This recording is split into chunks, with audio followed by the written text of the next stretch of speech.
You're watching CT23 with Eric Parker.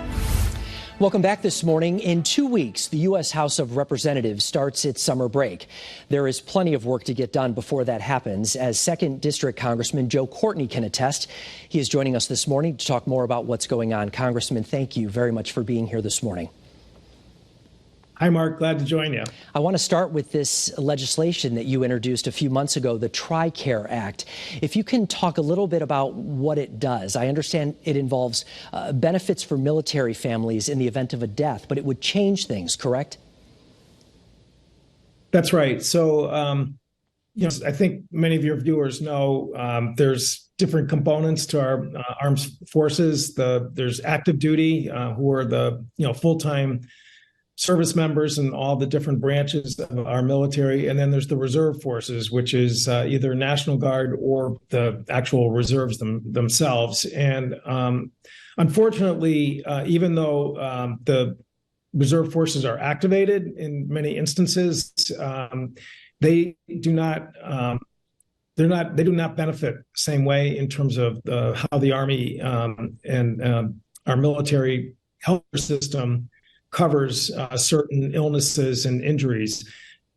This disparity was really demonstrated pretty painfully in 2021 when Sergeant Michael Clark from Bolton, Connecticut, who was an Army reservist, was on active duty down in Fort Gordon in Georgia. Again, it was a training mission, but again, fully activated. He tragically lost his life from a lightning strike. Just a really completely sort of freak event. And because he was a reservist and because the time period that he had been activated was less than 30 days, he still sort of fell into this category where his surviving family only had Tricare benefit coverage for 3 months following his date of death. If it was an active duty, if he was, a full active duty service member, it would have been 3 years. So his family, which suffered this tragic loss, and he left behind a wife and beautiful kids, suddenly were confronted with seeing their premiums skyrocket after 3 months when they were still obviously dealing with the tragic consequences of this unexpected loss. So in order to address this issue, unfortunately, it has to be done by Congress. It is not something that they could do internally. Within the U.S. Army. He was serving again in the Army Reserves. And so that's exactly what my legislation does. It's the Michael Clark Tricare Reserve Parity Act, which again would put reservists and active duty service members on the same level in terms of survivor benefits in the case of a tragic loss. And it would give families, like you just said, what they need for an extended period of time, a much longer period of time. And this is something that's bipartisan, which we don't necessarily see too much of these days, right? Yeah, so I sit on the House Armed Services Committee, which has jurisdiction over the TRICARE plan, and I was able to, bring on a colleague from the state of Mississippi, Trent Kelly, who actually is a general in the Mississippi National Guard.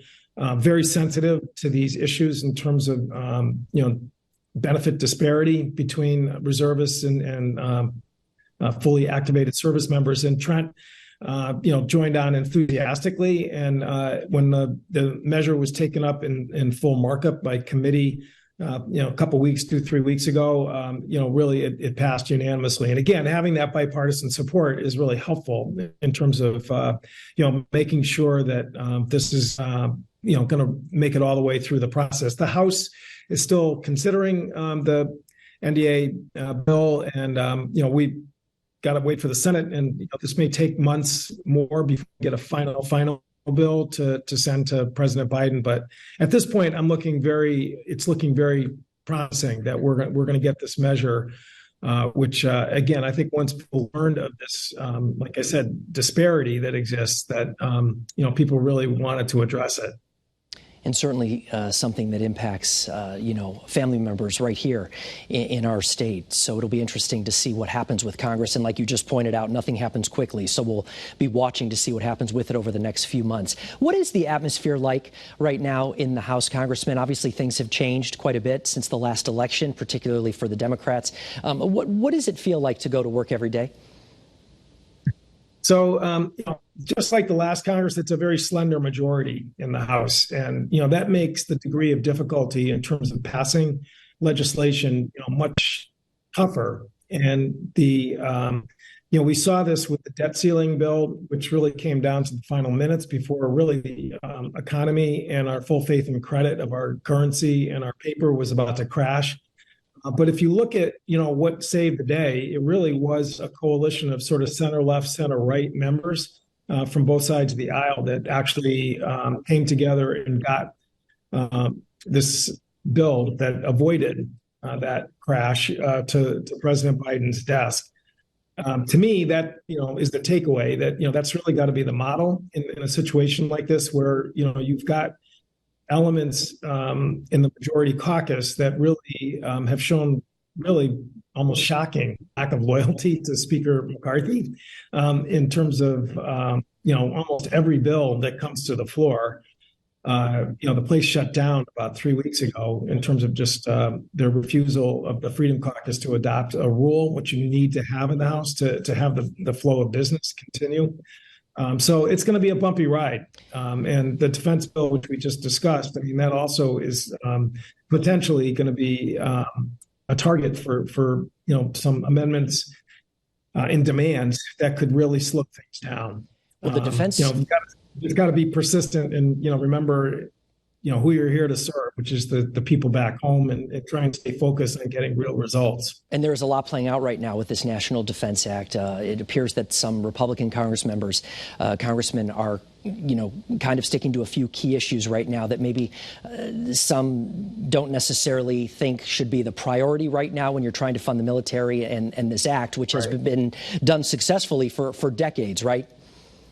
Yeah, the defense bill has passed 61 straight years, and there's probably not another piece of legislation that can really claim that. I just came back from a committee trip to where we went to Taiwan, Philippines, and Japan, where the need to make sure that the U.S. is a reliable partner and ally to folks who are feeling some pretty heavy pressure from the People's Republic of China, to me should completely, be central to how people analyze the work before us right now. Is that not just the people of this country, but the people of the world are looking to us to really be a pillar of stability. And when we can't even pass measures that really provide for the national defense like we have 61 prior years because of all these sort of poison pill measures being thrown around, that's not good for confidence, again, both domestically or internationally. So we're still working it through. And as I said, I think over time we're going to get a measure that does get that center right, center left sort of coalition to get a bill to the president's desk. But there may be some twists and turns before we get there. Congressman, we do not have much time at all, but I have to ask you about the investigation at the U.S. Coast Guard. Are you concerned about anything there now, or have things changed? And again, we don't have much time at all. Yeah, real quick, we're very disappointed that this report, which is completed 2 or 3 years ago, was not released. The new commandant who's in charge of the Coast Guard, who's an Academy graduate, first woman commandant, Lisa Fagan, I think is really taking this extremely seriously. There have been steps to improve anti-harassment issues down at the Academy, but I think Congress should be sort of backstopping that and putting some additional support to make sure that this type of conduct does not happen again. It hurt cadets who served at the Academy, whose careers were damaged, and we cannot afford to lose good people in such a terrible way. I apologize, but we are out of time. But no thank problem, you. Mark. Thank you very much for joining us this morning. Our Sunday Spotlight is coming up next.